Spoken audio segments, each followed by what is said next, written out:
How y'all doing? What's happening? Let's get to week 10, shall we? So Carolina beat Atlanta last week. Um, they're playing for second in place in that, and then that's a terrible division, NFC South. But I believe Carolina wasn't for that flag in the end zone, but that celebration, taking the helmet off, they would have swept Atlanta. Carolina is a perplexing team.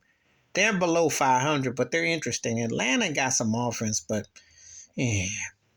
And then I'm gonna jump to the night. Washington just beat Philly. Who saw that coming? But I do think that Heineken is the better quarterback. I don't know what Ron Rivera is thinking about messing with Carson Wentz. They came to play against Jalen Hurts. They picked him off. Turnovers, and time of possession, play keep away. Golden rule. Detroit beat Chicago. And if these two teams combined get to 10 wins, they should have a parade from Detroit to Lake Michigan and Chicago because they both. I like Fields as the quarterback, but sometimes he be hit and miss. And Jared Goff ain't been the same since that Super Bowl, and that was pretty much his high. So both these teams are much ado about nothing. They stink every year, and they just, Chicago got something, but Fields needs a better. If he had someone like Pete Carroll as his head coach, I think he might get channeled in the right direction. Tennessee beat Denver. Ryan Tannehill beat Russell Wilson. Russell Wilson need to go and consider retiring. He flat, and his coach sucks. And the Broncos' defense is decent, but they just not generating no offense. They look pathetic. They look bad. Tennessee's looking like Tennessee. Win those 17-point games. Variable got them right where they need to be, Kansas City smashed Jacksonville. Patrick Mahomes looking like MVP, balling. Trevor Lawrence, we'll see in another year or two where he's at.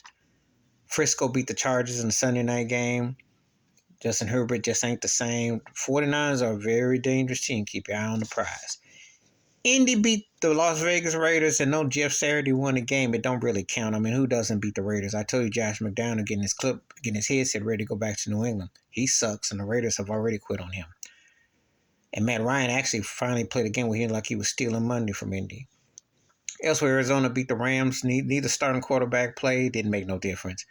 I still think the Cardinals got to change their coach. But the Rams Super Bowl, they done. They're cooked. In a game of who cares, Pittsburgh beat New Orleans. And it's a shame in New Orleans. I mean, it's just dead there. So somebody had to win. And neither one of these teams are memorable this year. Miami beat Cleveland. It pains me to know that the AFC East, the Miami's in first place. And Tua looks like an MVP, and their offense looks interesting. We'll see how it plays out. The team that nobody talks about, the Giants, beat Houston, and the Giants still aren't getting any real respect because their win seems kind of suspect, but they're right there in the thick of things. They're right there in the NFC East. Tampa Bay beat Seattle over in Germany, first game in Germany. Tom Brady, they suffered that dumb play where they tried to do a flicker pass back, which got intercepted. Tampa Bay was in control of this game. Geno Smith looked all right, but, Tampa Bay, could this be the turning point? We shall see. The next of the marquee game was Green Bay beat Dallas. Dallas can't stop the run. For all the hype about their defense and all this talk, I do like Micah, but he ain't the second coming of my cousin, Lawrence Taylor. Lawrence Taylor's my cousin, played for New York Giants back in the day. He ain't it, and they don't stop the run. They do good against the pass, but they suck against the run because Aaron Jones ran a mud hole. And Aaron Rodgers stayed cool. That one rookie went off, and Dallas just has not really impressed me when it comes to marquee money games. And Dak was ineffective. They just select Mike McCarthy. I don't trust the meathead, and I just don't buy in him. I just feel like, I hate to say it, agree with Stephen A. Smith on this one. It's just a matter of time for they do their usual choke job.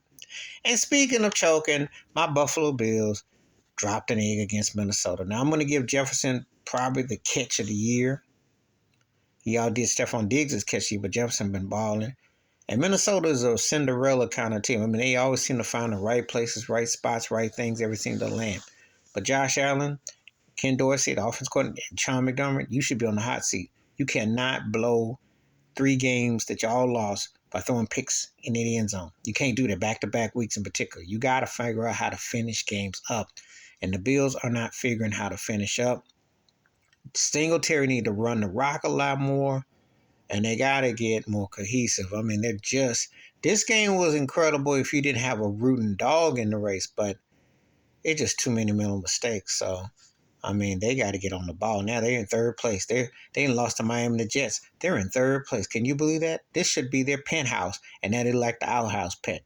They better get on the ball. And Sean McDermott's butt should be on the hot seat. And Josh Allen, you better tighten up, stop making all them turnovers, and you run Singletary. Stop playing hero ball.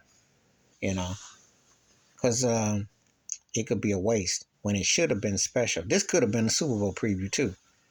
That's week 10 NFL. How did your team do? Please hit like, subscribe, welcome thoughts and comments, and I do respond. Thank you. Wash your hands. Keep your mind clear. Watch out for another. Please share the video if you want to. And yeah, that was 2 games that were incredible, and the game to end tonight. So there was some interesting games, no doubt. I'm out.